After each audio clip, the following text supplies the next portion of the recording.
Hello guys, welcome to another video here on Introduction to Cybersecurity, and we're still on the module Introduction to Offensive Security, and today we're going into the room Network Security. Without further ado, let's jump into it. Network Security. Here we're going to learn about network security, understand attack methodology, and practice hacking into a target server. Now, introduction. A computer network is a group of computers and devices connected with each other. Now, the network security focuses on protecting the security of these devices and the links connecting them. Now, in more precise terms, network security refers to the devices, technologies, and processes to protect the confidentiality, integrity, and availability of a computer network and the data on it. Now, network security consists of different hardware and software solutions to achieve the set security goals. Now, hardware solutions refer to the devices you set up in your network to protect your network security. Now, they are hardware, so you can literally hold them. Now, a hardware appliance might look something like the image below. So, this might look something like this. Now, example of hardware appliances include firewall appliance. Now, the firewall allows and blocks connections based on a predefined set of rules. Now, it restricts what can enter and what can leave a network. Next is intrusion detection system, IDS. Okay, so the IDS appliance is they detect system and network intrusions and intrusion attempts. Now, it tries to detect attackers' attempts to break into your network. Now, intrusion prevention system. Now, the IPS, an IPS blocks detected intrusions and intrusion attempts. Now, it aims to prevent attackers from breaking into your network. Sorry. Last is virtual private network, VPN. The virtual private network concentrator appliance. A VPN ensures that the network traffic cannot be read nor altered by a third party. It protects the confidentiality, which is secrecy, and integrity of the sent data. On the other hand, we have software security solutions. Common examples are 1. Antivirus software. Now, you install an antivirus on your computer or smartphone to detect malicious files and block them from executing. Host firewall. Unlike the firewall appliance, a hardware device, a hardware device, a host firewall is a program that ships as part of your system, or it is a program that you install on your system. For instance, MS Windows include Windows Defender Firewall, and Apple Mac OS includes an application firewall. Both are host firewalls. So this is an example of Windows Defender Firewall. Okay. According to the cost of a data breach report in 2021 by IBM Security, a data breach in 2021 cost the company $4.24 million per incident on average, in comparison with $3.86 million in 2020. Now, the average cost changes with the sector and the country. For example, the average total cost for a data breach was $9.23 million for the healthcare sector, while $3.79 million for the education sector. Okay. Now, what type of firewall is Windows Defender Firewall? The Windows Defender Firewall is a type of host firewall. Okay, unlike the other one. Okay, now correct. Let's head on to task 2. But before I start this task 2, I would like to just quickly turn on this particular machine here. It takes time to load, so also start our box. So I will go through it. Now, task 2. Every operation requires some form of planning to achieve success. Now, if you are interested in wildlife photography, you cannot just grab a camera and head to the jungle unless you don't care about the outcome. For a safe and successful wildlife photography tour, you would need to learn more about the animals you want to shoot with your camera. Now, this includes the habits of the animals and the danger to avoid. Now, The same would apply to a military operation against a target or breaking into a target network. Okay, now breaking into a target network usually includes a number of steps. According to Lockheed Martins, the cyber kill chain has 7 steps. The number 1 is recon. Recon, short for recognizance, refers to the step where the attacker tries to learn as much as possible about the target, information such as the type of servers, operating system, IP address, names of users, and email addresses can help the attackers or the attack success. Now, number 2 is weaponization. This step refers to preparing a file with a malicious component, for example, to provide the attacker with the remote access. Number 3, delivery. Delivery means delivering the weaponized file to the target via any feasible method such as email or USB flash memory. Exploitation, which is number 4. When the user opens the malicious file, their system executes the malicious component. Number 5, installation. The previous step should install the malware on the target system. Alright. Number 6, command and control. C2. The successful installation of the malware provides the attacker with a command and control ability over the target system. And finally, number 7, actions on objectives. After gaining control over one target system, the attacker has achieved their objectives. One example objective is data exfiltration, which means stealing target's data. So we can see here the 7 step or the 7 cyber kill chain, which has recon, weaponization, and then delivery, exploitation, installation, command and control, and then actions on objectives. Now, another analogy would be a thief interested in a target house. Now, the thief will spend some time learning about the target house, who lives there, when they leave, and when they return home. The thief will determine whether they have a security cameras and alarm systems. Now, once enough information has been gathered, the thief will plan the best entrance strategy. Physical theft planning and execution resemble. Now, in a way, physical theft planning and execution resemble in a way the malicious attack that aims to break into a network and steal data. In the next task, we will carry out a practical example of the cyber kill chain. Now, during which step of the cyber kill chain does the attacker gather information about the target? That's the recognizance, short for recon, and that should be the answer. Correct. Alright. Now, the last task here, which is the practical example of network security. We've started the machine. So, task 3.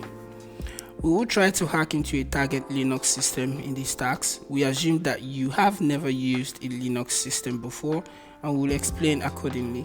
Now, start the attack box by clicking on the blue start attack box on the top, which we already did. That's why we have the attack box here. Now, start the attack machine by clicking on the green start machine button. We've done that at the top right side of the task. Now, it usually takes a minute or 2, which is why I did that earlier, to load fully. Now, once they are both ready, you should use the attack box, which uses the right half of the screen by default, as you can see here. Now, on the attack box, start the terminal. We can have 3 ways to turn on the terminal. One is here on the top, second here on the desktop, third here is on the top right hand side. So we can use anyone. I'll use the one on the desktop. Now, on the attack box, start the terminal by clicking on the terminal icon shown in the image. You will be writing all the commands you need on the terminal shown below. Okay, let me expand that. Now, the first step of our attack is recon. We can speed up our recognizance activities using different tools that gather information about the various aspects related to the target. For simplicity, we'll use a single tool in this task, Nmap, short for network mapper. Nmap is a network scanner that helps us discover running machines and any programs running on them that are visible to the outside world. And the IP address of the target is, just like it loaded, 10.10.147.127. We can scan by running nmap 10.10.147.2127. Add the terminal prompt. So let's head on to do that now. You have nmap, and that is 10.10.147.127. Okay, so I was scanning that. It should give us the answers are out already. So here we can see we have a TCP open here, FTP. So the service is FTP, it's open on port 21. We also have a secure shell which is open on port 22, and we have a HTTP hypertext transfer protocol which is open on port 80 here. Okay, now we just discovered 3 services running. Now the first one is FTP server. FTP stands for file transfer protocol and is used to transfer files between machines. Number 2, SSH server. SSH stands for secure shell and is used for secure remote logins. In other words, it allows you to execute commands on a remote system securely. Lastly, number 3, HTTP server. HTTP stands for hypertext transfer protocol and is used for the web. Whenever you are browsing the web, you're using HTTP or HTTPS. HTTPS is the secure version of the HTTP, which is encrypted. Now, you can also notice that Nmap reports on whether the host is up based on whether it receives any response from it. This is useful to know when no ports are open or accessible. Now, let's try to gather more information about the FTP server. We will connect to the target FTP server by typing on the attacks box terminal FTP 10.10.147.127, and next we will try to log in using the login anonymous to see if this FTP server supports anonymous logins. To our luck, it worked. We'll try that soon. We'll try to see the files available using the command ls, short for lists. We get a list of file names along with the details. 4, if you are curious about any file, you can download it using get file name. I wonder what the file secret.txt contains, so let's download it using get secret.txt. Once we download the files, we type exit or buy or quit to quit the FTP client. The above interaction with FTP server is shown in the terminal below. I think this is part of a question, so let me see. Over here we see what's the password. What is the password in the secret.txt file? Okay, so let's quickly just go back and try to run that with that FTP code. Alright, now let's run the FTP 10.10.147.127, right, and we hit enter. Let's see. Connected. Anonymous. Let's try the anonymous. ANONYMOUS. Is that what it's saying here? Let me see. Name. Okay. Anonymous. Let me see if that works. Enter. And yes, we did enter. Now with this, we can now list to see what's available here. When I type in the ls, as you can see, we have a couple of things here. We have 2680.0txt, 51.txt. So we want to see what's here on the secret.txt, and we can actually view it from here, but let's just download it by saying get secret.txt, hit enter. Local, let's see. Oh, it was completed. Can I view it from here? Let's see. Cat secret.txt invalid, so I have to leave. So we can exit by exit, or we just type in by, and that takes us out. So ls, and I think we have our secret.txt here. So we have cat secret, and that completes it for us. Enter, and there we go. Password is ABC, and so on and so forth. So Control Shift C, copy that. I think let's just answer the first question here. What is the password? So Control V, submit, and that's our answer. Okay, so that's utilizing the FTP. We've used that to get some information from the system. Okay, Yes, looking at the files, we notice 6 files, 3 txt files, 1, 2, 3, 2 epup files, as you can see, 1, 2, and then 1 sh file. The first 2 extensions are for text files and ebooks, while the sh extension indicates that the file is a shell script. Now, a shell script usually contains a group of commands that needs to be performed repetitively. Okay, now after we downloaded the file secret.txt with the ftp command get secret.txt, which we've done, and exited the ftp client using exit, we return to the terminal. Let's display the content of the file secret.txt using cat secret.txt. We've done all that, as you can see here. Now next, let's go. Now once you cut it, you see the password here. We have kept the password hidden so you can try it for yourself. Repeat the above steps till you can display the content of secret.txt and use it to answer the first question in the task. We've done that. Now, it must be the password of one of the accounts unintentionally copied to a public FTP server.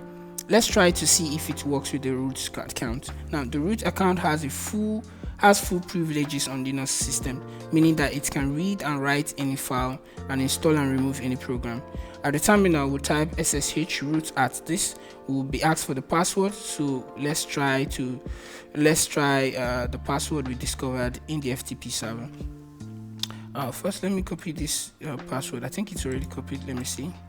Let me save it here. Okay, it's copied there. All right, now let me kind of Control L to clear my terminal here. Now let's use the secure shell to go into the root. SSH root at, we have 10.10.147.127. Enter. Password is okay. Are you sure you want to continue connection? Yes. And it's asking us for the password. Control Shift V. I'll just paste it and see if it works. Enter. And that should work, and we're in. Let's just continue here and see. Okay, congratulations, you now have complete control over the target server. Yes, because you're operating the root right now. Let's collect a couple of flags. After logging in as root, we use the following Linux command: pwd, short for printing work directory, to see where we are in the system. We are in the root directory. Ls to list the files. We notice the flag.txt. Use cat flag.txt to answer the question, the second question in the task. Okay, because we are logged in as root, we have full access to all the files, including the user's files. Let's try this out. We executed the following Linux commands. Okay, let's quickly answer the second question here. pwd, let's print our current working directory. We can see we are in the root, so we list what is in the root, and we see flag.txt. We can cat flag.txt right there, and it's complete, and that's the answer. thm tryhackme file server owned. Control Shift C, copied, and let's answer the second question. What is the content of the flag.txt in the -root directory? Okay, answered, and that's question number 2. And quickly, here, this is where we are. Okay, we've done this. Now, because we are logged in as root, we have full access to all files, including other users' files. Let's try this out. We executed the following Linux commands: cd/home. We went to the home directory, containing all the users' home directories. Okay, now cd is short for change directory. We run ls while in home. We notice librarian is one of the users on the system. However, we have system administrator root privileges to check the contents of his home folder. Now cd librarian to go to the user directory, pwd to confirm that we are in home, or like / like the librarian directory, then ls to list or show the librarian whatever that is inside. So ls shows that librarian has a single file, flag.txt. We can print the text file content using cat flag.txt. Use this to answer the third question in the task. So the DDs here is redacted, and let's summarize what we have done in this task to get root access to the target system of the IP address. Before we do that, let's answer the last question here. Let's use that to go to home and enter. We are on home. To confirm we are in home, we use pwd print working directly. We are in home, confirmed. ls to list what's there. As you can see, we have ftp secure, librarian, and strategos. So we notice the librarian, so let's go into the librarian directory right there, tab, and we are in. ls to see what's inside. We see flag.txt, and let me quickly, okay, let's just continue now. Let's just cut what's in there. Cut flag.tab to complete, enter, and here we go. Tryhackme librarian account compromise. So we'll copy this and Ctrl Shift C, and let's answer the last question right there. And yes, that's answered. We've completed that, but now the summary here says we used nmap to learn about the running services. That's the first thing we did. Now we connected to the FTP server to learn more about its configuration. Now we discovered a file containing root password mistakenly copied to a public folder. We used the password we found, allowing us to log in successfully. We gained access to all the users' file. So this was incredibly a great room, and it made a lot of sense. Okay, so we've completed all the tasks, and thank you for studying with me. Thank you for learning with me. I'll see you guys in the next video.